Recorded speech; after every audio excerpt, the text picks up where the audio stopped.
Baik, Assalamualaikum warahmatullahi wabarakatuh. Perkenalkan, nama saya Zaki Wilananta dengan NIM 2004-2301 dengan jurusan Ilmu Administrasi Negara akan mempresentasikan tentang globalisasi dan konsekuensinya bagi kehidupan masyarakat Indonesia.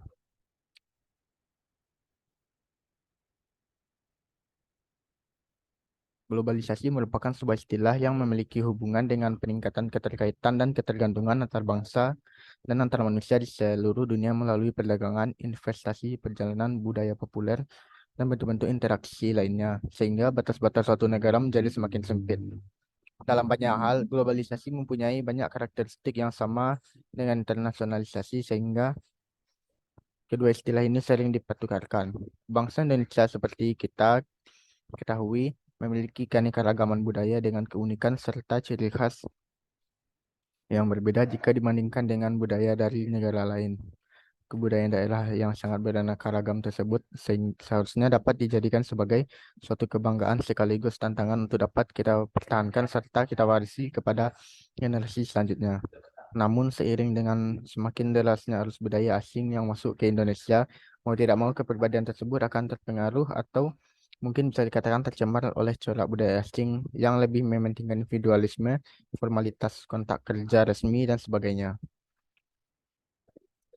Glo- Globalisasi sebagai sebuah gejala tersebarnya nilai-nilai budaya tertentu ke seluruh dunia sehingga menjadi budaya dunia atau world culture telah terlihat semenjak lama. Jika bakal dari persebaran budaya ini dapat ditelusuri dari perjalanan para penjelajah Eropa Barat ke berbagai tempat di dunia ini. Namun perkembangan globalisasi kebudayaan secara intensif terjadi pada awal abad ke-20 dengan perkembangannya teknologi komunikasi kontak melalui media menggantikan kontak fisik sebagai sarana utama komunikasi antar bangsa. Perubahan tersebut menjadikan komunikasi antar bangsa lebih mudah dilakukan. Hal ini yang menyebabkan semakin cepatnya perkembangan globalisasi kebudayaan. Namun hal ini dengan masuknya budaya asing ke Indonesia sebagai akibat derasnya arus globalisasi sedikit banyaknya mengancam eksistensi kebudayaan daerah di Indonesia. Pengaruh tersebut berjalan sangat cepat dan berdampak sangat luas pada sistem budaya masyarakat. Adapun dampak yang ditimbulkan dengan adanya globalisasi budaya ini dapat berupa dampak positif maupun dampak negatif. Pengaruh globalisasi bagi kehidupan bermasyarakat, berbangsa, bernegara dapat ditinjau dari segala aspek, yaitu ekonomi, politik, keamanan, sosial, dan sosial budaya. Dalam studi sosiologi, globalisasi merupakan bentuk pemersatu berbagai negara untuk saling bertukar informasi, pengetahuan, dan teknologi. Pengertian globalisasi menurut Hadian Wijoyo dalam manajemen pemasaran di era globalisasi adalah proses integrasi internasional yang terjadi karena adanya pertukaran pandangan dunia, pemikiran, produk, dan berbagai aspek kebudayaan lainnya. Secara etimologi, kata globalisasi diambil dari bahasa Inggris yaitu globalize, yang berarti universal atau menyeluruh. Penambahan imbuhan ization pada kata globalization artinya adalah proses mendunia, sehingga arti globalisasi adalah proses sesuatu, informasi pemikiran, gaya hidup, dan teknologi yang mendunia. Selanjutnya, saya akan membahas tentang pengaruh globalisasi.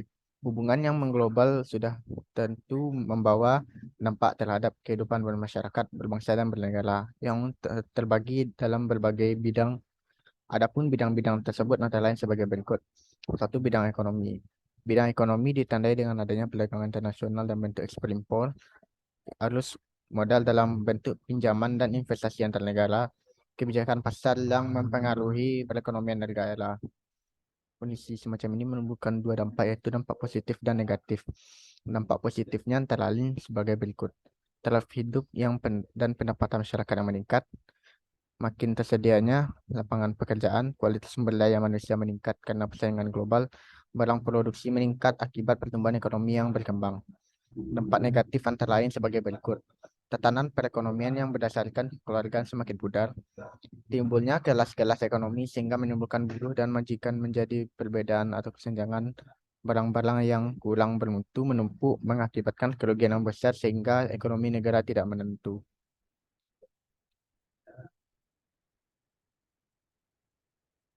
Selanjutnya pada bidang politik ditandai dengan adanya masuknya nilai-nilai demokrasi dan kesadaran berpolitik. Contohnya masyarakat mulai berani mengkritik pemerintah yang tidak menjalankan fungsinya dengan baik.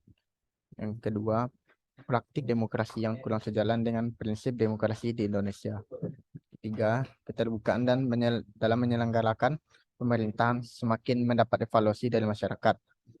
Yang keempat, lahirnya partai-partai baru atau lembaga swadaya masyarakat yang beda maksud dan tujuannya. Hal semacam ini mengakibatkan berbagai dampak baik segi positif maupun negatif. Dari segi positif antara lain sebagai berikut. Yang pertama, hak masyarakat menggunakan hak berpolitik dengan bebas. Yang kedua, hak asasi manusia semakin diakui keberadaannya. Yang ketiga, masyarakat dapat menggunakan haknya secara langsung. Dalam segi negatif antara lain, pertama, musyawarah sebagai proses demokrasi semakin ditinggalkan. Yang kedua, masyarakat cenderung mementingkan kepentingan kelompok daripada kepentingan umum. Yang ketiga, sifat anarkis mulai sulit dibendung. Yang ketiga, bidang sosial. Budaya ditandai dengan adanya yang pertama maksudnya budaya asing melalui berbagai media antara lain internet, televisi, media cetak, radio, dan VCD. Yang kedua, semakin pudarnya kebudayaan sendiri. Yang ketiga, semakin lunturnya budaya gotong royong di masyarakat. Yang keempat, sifat individualisme semakin melombak di berbagai tempat kehidupan. Hal semacam ini akan menimbulkan berbagai dampak positif maupun negatif. Dampak positifnya yaitu yang pertama, banyak model bangunan rumah maupun gedung perkantoran bermotif Eropa. Yang keduanya, bidang pendidikan yang dulunya menggunakan mesin ketik dalam mengolah data sekarang beralih menggunakan komputer. Yang ketiga, bidang kesehatan yang dulunya menggunakan pengobatan tradisional sekarang menggunakan pengobatan yang modern. Yang keempat, model pakaian yang beraneka ragam. Sementara itu, dampak negatifnya antara lain sebagai berikut. Yang pertama, proses pembelajaran berbasis kesadaran semakin ditinggalkan. Yang kedua, bidang kesenian. Generasi muda sekarang sedikit yang ikut melestarikan kesenian daerah. Yang ketiga, bidang properti. Banyak perumahan elit gaya Eropa menggunakan perumahan rakyat biasa. Yang keempat, bidang model pakaian masyarakat cenderung tidak memerhatikan kesopanan. Yang keempat, yaitu bidang keamanan. Bidang keamanan ditandai dengan adanya yang pertama semakin melebarnya tindak kejahatan lintas negara maupun terorisme internasional. Yang kedua, banyak masyarakat sipil dengan memosisikan tentara dan polisi sebagai penjaga keamanan, kedaulatan, dan ketertiban. Hal semacam ini menimbulkan dampak positif maupun negatif. Dampak positifnya antara lain sebagai berikut. Yang pertama, penegak hukum selalu siap sedia dalam menjaga ketertiban. Kedua, profesionalisme di kalangan militer maupun polisi ditingkatkan terus, pos-pos keamanan diaktifkan.